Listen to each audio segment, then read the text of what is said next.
Si on peut mettre un vibreur, téléphone, ça me récompense vers la coupe.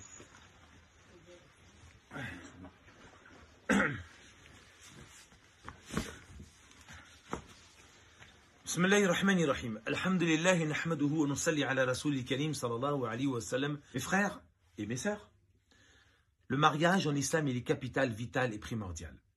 Vous savez, depuis le début de l'humanité, les hommes et les femmes se mettent en couple via le mariage, aujourd'hui via le Pax, peu importe. En l'occurrence, ce qui nous concerne nous, c'est l'union de cet homme et de cette femme.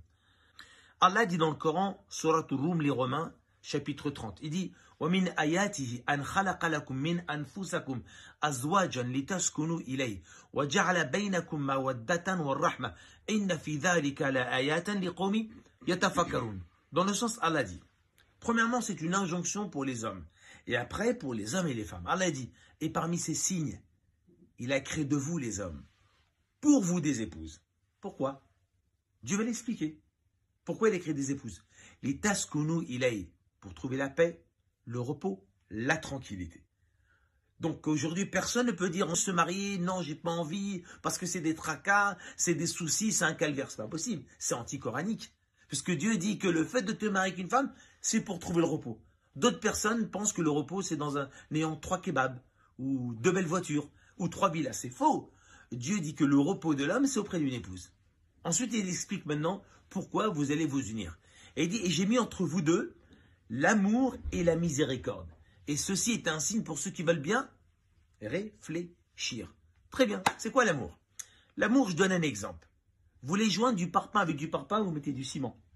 Vous voulez joindre du bois avec du bois, marteau et clou. Vous voulez joindre du tissu avec du tissu, et fil et aiguille. Et vous voulez joindre deux cœurs avec quoi? L'amour. On n'est pas à Hollywood avec des cachets à 50 millions de dollars. Nous, c'est l'amour.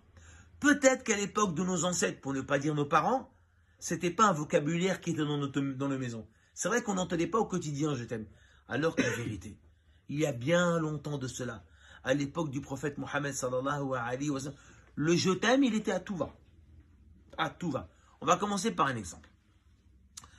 Premièrement, quand on se marie, il faut absolument communiquer, dialoguer, connaître ses canaux de communication. Et c'est important, ne pas rester monologue, s'écouter. Et plus on s'écoute, plus on découvre la personnalité féminine, masculine, sa moitié, la jante féminine, la jante masculine. Et quand on se connaît, eh ben on connaît nos caractères, nos a priori, on commence à connaître la culture de la personne. Hein. On dit toujours qu'on n'a pas élevé les moutons ensemble, très bien. Et puis on sait très bien que les goûts et les couleurs ne se discutent pas. Donc c'est important de se découvrir en discutant. Et dans la maison, on parle de tout et de rien. Dans la mosquée, on parle de religion.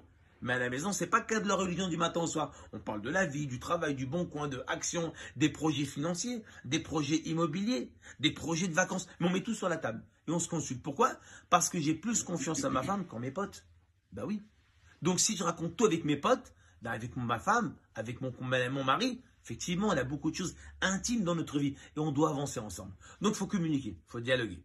Une fois qu'on ouvre cette porte-là, la deuxième porte dans un couple, qu'est-ce qu'il faut? Il faut absolument faire des concessions. Qu'est-ce que c'est que des concessions? Ça veut dire que on n'a pas grandi ensemble. On n'a pas vécu ensemble, cet homme et cette femme. Donc, ils ont besoin de savoir qu'est-ce qu'ils valent. Et qu'est-ce qu'ils aiment. Vous savez, des fois, on dit toujours il y a des blagues d'hommes et des blagues de femmes. Puis, des fois, des blagues d'hommes qui ne font pas rire les femmes. Vous avez vu? Pourquoi? Parce qu'elles ne sont pas comme nous. Je donne cet exemple. Il y a un écrivain qui s'appelle John Gray. Il a fait un livre à 20 millions d'exemplaires qui s'appelle « Les hommes viennent de Mars, les femmes de Vénus ». Et il dit un exemple que les hommes, ils arrivent dans leur vaisseau sur la planète Terre qui est vierge. Et les femmes, elles arrivent de leur vaisseau sur la planète vierge. Hein, d'accord? Et eux, c'est des Martiens. Elles, c'est des Vénusiennes. Ils ne se connaissent pas. Et un homme pose la question aux femmes en disant « Mais comment on peut vivre ensemble ?»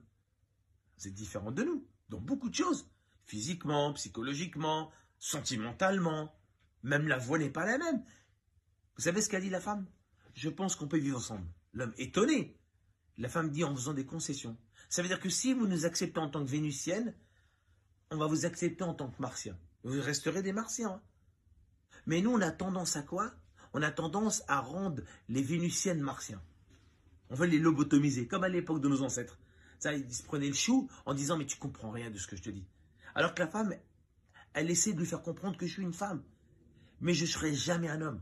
Mais tu ne comprends pas comment moi j'ai une psychologie féminine et toi tu as une psychologie masculine. Alors qu'en vérité, qu'est-ce qu'elle lui dit? En faisant des concessions. Si vous nous acceptez, en contrepartie, on vous accepte. Mais pourquoi vous voulez que on vous accepte alors que vous nous acceptez pas?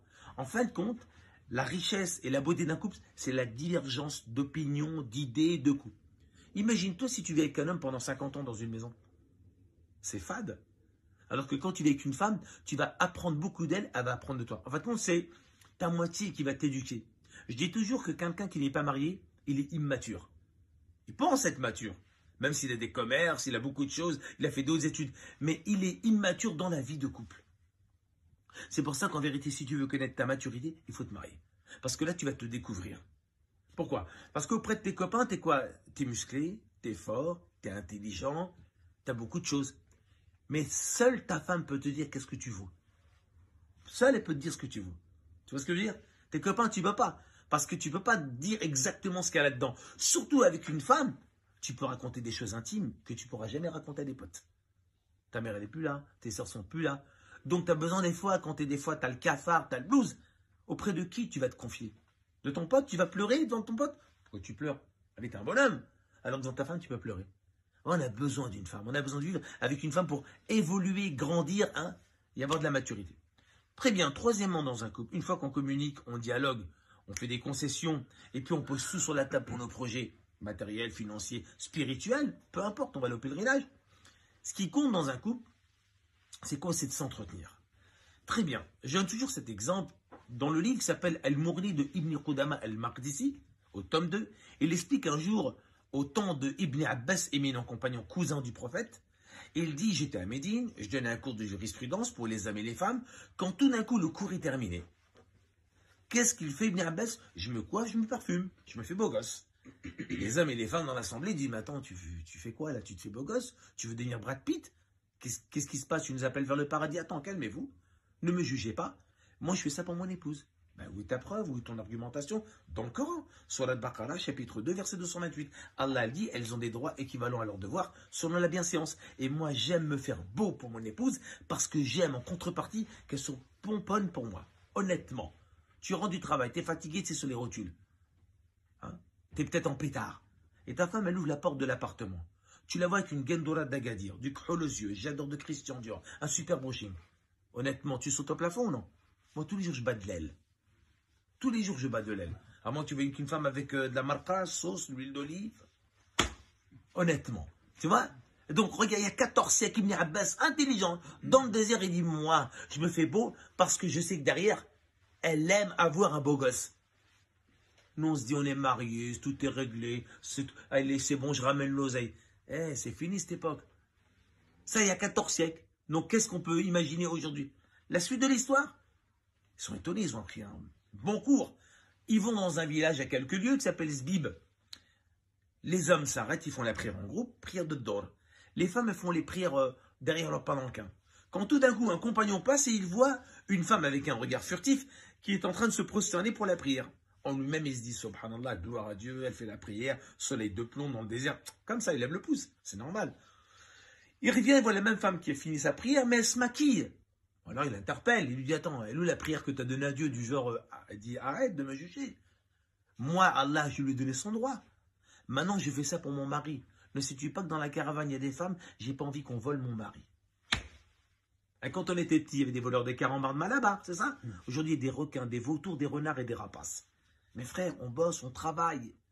Il y a le boulot, il y a Catherine, il y a Isabelle, il y a Thierry, il y a Moustapha, il y a Jamel, il y a Karim, il y a les réseaux sociaux. Moi, là, mon frère, il n'y a aucune garantie. Tu achètes un électroménager, il est garanti 2 ans. Quand tu te maries, c'est tous les soirs qu'il faut revoir la garantie. Tous les soirs, tu auras aussi le contrat de garantie. Pourquoi? Parce que le jour où tu vas passer à la mairie, devant l'élu, il va te réciter les 5 articles du Code civil. Et après, il va dire quoi? Madame, tu viens signer? Elle signe. Toi, tu vas signer? Toi, le témoin numéro 1, tu vas signer. Le témoin numéro 2, tu vas signer. Qui va signer encore? Le diable. Parce que le jour où vous mariez, faites des you-you, c'est ça? C'est la fierté.